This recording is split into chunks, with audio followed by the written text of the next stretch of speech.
Hello, avid readers, book nerds, or casual observers. Welcome to the Read Along, brought to you by the Lit Round Table. I'm Anna. And I'm Joseph, and this is our read-along of The Poppy War by R.F. Kuang. Welcome to part 2. I almost said week 2. Yeah, Part, it's the same thing. Chapters 4 and 5. Of The Poppy War. Yay! This is a lot. Yeah, so I'm so curious to hear your take as... As a woman? Yeah, on some of the struggles experienced by Rin in these chapters. Yeah. I'm so curious to hear your take. Yeah. So, 4 and 5, no chapter titles. That's not this book's speed. So, chapter 4, though. I mean, chapter 5 is freshest because that's the last one I read, and it was a few days ago for me. But I'm just fuzzy on where the chapter break was. Like, Chapter 4 ends with them fighting again. Her and the obnoxious kid. right. In class. So they have that sparring exercise where they're sparring against each other. They're supposed to do block parry. And of course he is a turd and he kind of beats down on her. And then she gets reamed out by the teacher. Yeah. Gotcha. So that's about so how that worthless she is. That. Of course. Naturally. June is the teacher. I don't Yes. like him very much. Oh no. So the classes are getting harder. They're kind of trying to like weed out the weak links, it seems. It's clear that, also one of the people that they're like reading about is Sun Tzu, and that is such a like obvious nod to Sun Tzu. Like The Art of War, the guy who wrote The Art of War, and he's supposed to be like this brilliant military strategist. Like, I see you. I see you, R.F. Kuang. There was also... So they've started combat training. Rin learned the most important kick ever. Right. To the nuts. Yeah. Which is not wrong. No. That could be the one kick. If you could land it, that might be the one kick you ever need to learn. So that was cool. Let's see. And she got to use it on Neja. Because they have these things, these inherited arts, which are just like family combat styles that they have. And his is this very like acrobatic, flowy kind of. It's almost more like performance art, which is what Kate says. It really is. Like it was like street performing kicks and stuff, which I'm sure is really pretty. But Rin was kind of like knocking it. And so he tried to use it on her and she kicked him in the nuts. Yeah, that comes back to bite her at the end of the chapter, though. Yeah. This chapter also... Well... so they're, like, not supposed to fight like that. And because she humiliates... Is it Nejiang? Is that his name? Yes. It's... It's spelled... Where'd it go? I just had it. Oh, it's just Neja. Nezha. So she embarrasses him, and then he pits, like, the class against her. Yeah, for sure. And that's as brats do. Right. And that's very uncomfortable for her, of course. But she still has Katea as her buddy. So, which is great. I love that guy. I do too. They end up going to a version of Fight Club that's happening in the middle of the night.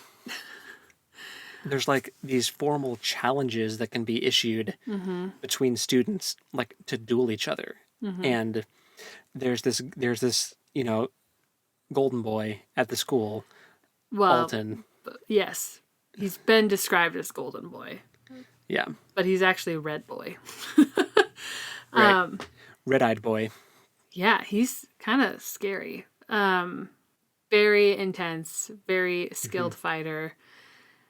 He's one of the spearlings. Yeah. Which is kind of a group of people that have been turned into myth and legend and are generally they got wiped out by the Empire. Right. But the myths the last around Poppy them War? are like that they're stupid. They're fighters, but they're stupid. Yeah. Which this kid is proving that wrong. He's very smart and he's also a very skilled fighter. So Like, they didn't think that the Spearleys were really capable of intelligent thought and that they were just like barbaric, ferocious fighters. right. But here's this kid at Synagard who's descended from the Spearleys, and he's got the red eyes and the dark skin to prove it. And he is just, nobody can really hold a candle to it. He's just taking them out one by one.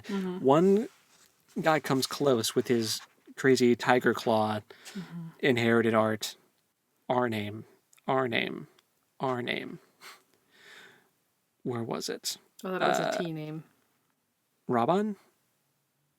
Oh, never mind. That's the name of the guy that, Kirill. Okay, so... That's not right. No, that's not right either. Raban was the guy that, took them out of their beds to, take them to the fight. And Kirill was the That's first what I was fight thinking of. that they saw. It ended in 2 seconds flat. Anyway, some kid has this crazy tiger claw inherited art, and it actually does scratch him, and he gets a good hit in, but Alton still wins. And, of course, everyone's fawning over Alton. Yeah, Everybody... Rin and Kate. I don't think I'm saying that kid's name right. I think it's just Kate. Kate are Yeah. both fangirling. Yeah. And fanboying over him. So, which is interesting. We do get a little crash course on what happened to Spear, the island, because the next day in history, none of them can concentrate on anything other than that. So they kind of make their history teacher give up on his planned lecture to talk about Spear instead. Which apparently happens every time the first years see Alton for the first time, and he's so over it. Which is kind of amusing. But yeah, the Spear got torched by the Empire, and all the Spearleys got killed. Except for a few. Right. Yeah. We also met the lore master at the top of this chapter. We did briefly meet him trimming a tree. He's amusing. Which was fun. Very amusing. Yeah. Let's see. And then we've got the confrontation between Neja and Rin in the training thing. He doesn't pull any of his punches, and he's just kind of out to get her. And they end up in this kind of knockout, brawl with each other, which results in him getting suspended for a week and her getting just totally kicked out of the class, which is so fair. Yeah, when she didn't start it either. Right. But June has showed his hand and that he is super prejudiced against these kids that come in from the villages. Yeah. He doesn't think they have what it takes, and they're just political acceptances. They're not on any merit of their own, which is super frustrating. He's a purist and only wants the children of important people to be in the school. So cool. And then chapter 5 opens with her being understandably outraged. Man, chapter 5. Chapter 5 is wild. And Kate trying to kind of be there for her, but also is not quite sure. She's kind of losing it. Yeah. Beyond what maybe you would expect. And then she wakes up in the morning, early morning, with sharp stabby pains, and our poor girl has started her period for the first time ever. And not only that, but no one apparently has ever told her what to expect as a girl going through puberty. So she is very alarmed. So cool. Oof. So Poor Vin. she goes to the nurse. Well, she goes to the infirmary. And the doctor's like, I'm not talking to you about this, and has her talk to the nurse. Because women's business. Mm-hmm. Men can't talk about it. Which is very frustrating, too. Yeah. And then she gets it pretty bad, so she's laid up for a couple days, and the other girls have all had it already, and so they're like, oh, you'll get used to it. The first time sucks, but it gets better, which is generally true. Some people have it way worse than other people. Some people it just sucks always, you know. Yeah. But I did think that this was a very authentic way for girls to talk about it amongst themselves. Yeah. So and then she pursues ways to stop it from happening, because she's like, I can't afford to be laid up like this once a month. Right. Like, I've got other things I need to do. I got books to memorize, and she's like dead set on staying in this school, and just doesn't want to have to deal with this. So she asks her friends about it, and she hears about this procedure that can be done to stop it, but it would mean that she'd basically sterilize herself. Right. Remove her womb. Yeah. Eventually. Well, there's that, and like it'll basically kill her womb, and then she'll have to have the surgery later in life to just get it removed once she's done growing. But that was just such a interesting like thought process. You know, I mean, she just decided, like, no, I know that I don't want to have kids, and I'm just going to do this. Yeah, she arrives at this decision as how old is she? Like 14, 15 now, to just, nope, no kids, make it stop. Which I'm torn, because like I want her to live her life regret free. I really hope that she doesn't come to regret it later on. Because I feel like that's the obvious thing, is people are going to be like, oh, you made this crazy rash decision when you were a teenager, and now you like permanently altered your body, and now you can never have kids again. But it's like, yeah, I want her to just go on, and with like the knowledge that it was the right call. And yeah, I'll be interested to see how it plays out. I hope that we do let her just have made this choice and not have it be, because I feel like that's what happens all the time, is that not all, I shouldn't say all the time, but when this kind of thing comes up in stories, and a woman chooses sterilization over a risk of pregnancy, then it's like, in 5 years she regrets it, and the lesson is that women should not be sterilized. Right. When really, like, your self-worth as a woman shouldn't be wrapped up in whether or not you can have a kid. Like, exactly. There are plenty of women out there who can't get pregnant, you know, just because that's just the way they are. So yeah. I want this to go that direction, and not, like you said, with the trope of like, oh, she met a dreamy guy 5 years from now, and they fall in love, and then she regrets that she can't give him a child. Like, ew, cringe, stop. Right. Like, no, stop. Yeah, I don't think that we're going to go that way, because I think that she's very resolutely on a path to be something else. Yeah. And so this procedure so the other funny thing is that when she tells the doctor she wants to do this, he's like, oh my gosh, finally. Every time this happens, I think, why don't these girls just take this option? He said that he wished that they would make it a requirement, which is also crazy for the girls who come to this school. I'm like, okay, like it's okay to offer, but you shouldn't be forced sterilizing women, okay? Right. Like, let's We've got- not go down that path. Right, we have two very strong sides of a coin here that are. I need you to find a happy medium. I'm begging you. So hopefully Rin will be that happy medium. Yes. Yes. But yeah, so that was kind of wild. I just thought that was interesting, where it's like, yeah, like a 14, 15-year-old girl who goes through that the first time and is given the opportunity, like, and like the, what's the word I'm looking for?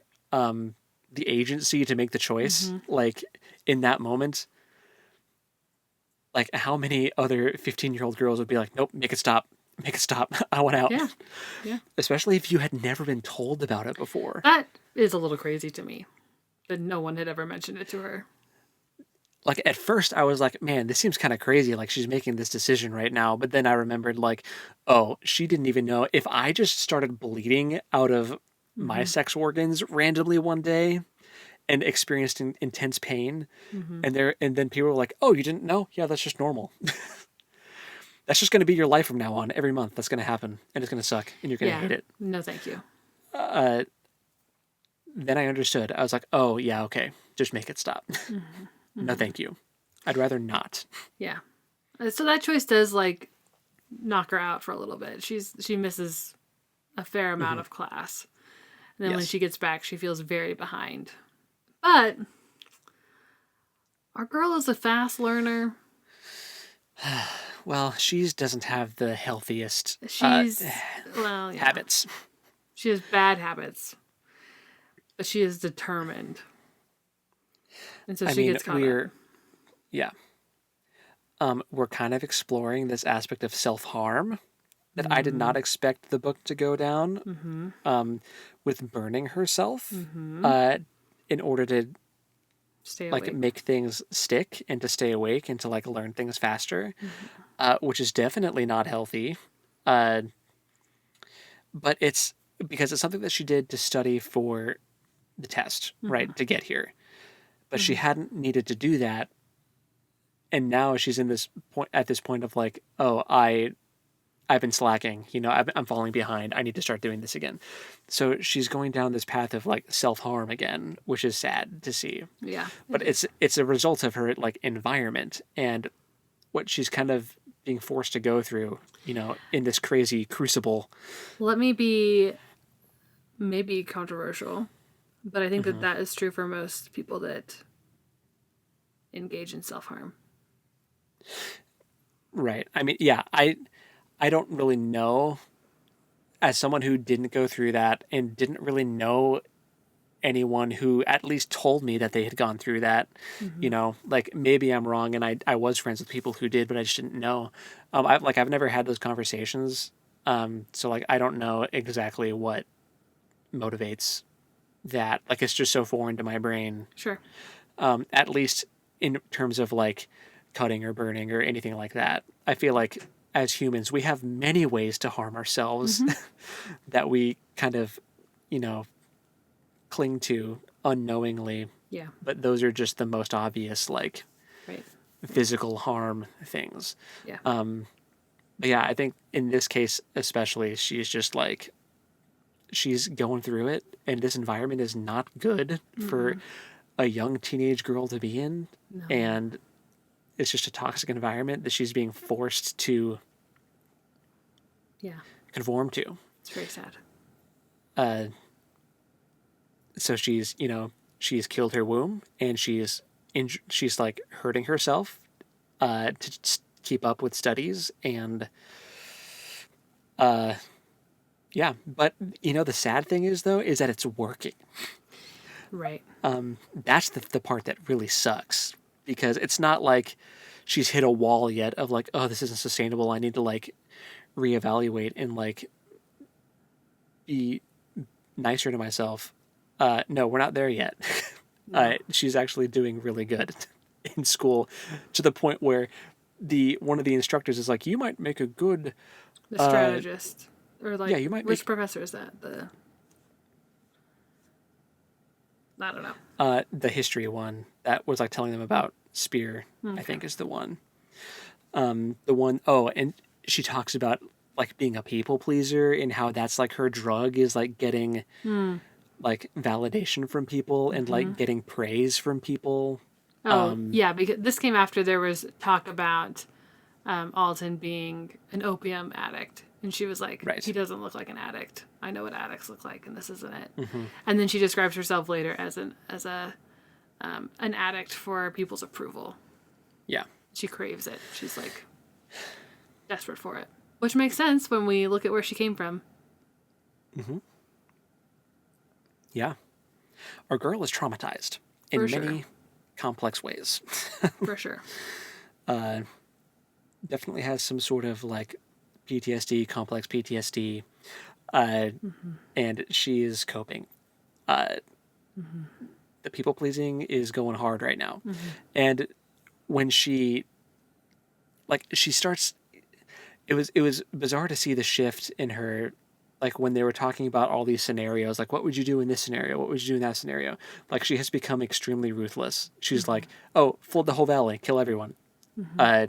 If you can't win, if you can't win, make sure they lose is basically her mindset. Right. And all of her classmates were appalled. Yeah. And then the professor was like, well, I mean, She's not Not wrong, wrong. but it's just really messed up. and then he pulls her aside later and is like, an emperor would never choose that. Like, that wouldn't actually be an option for them. Yeah.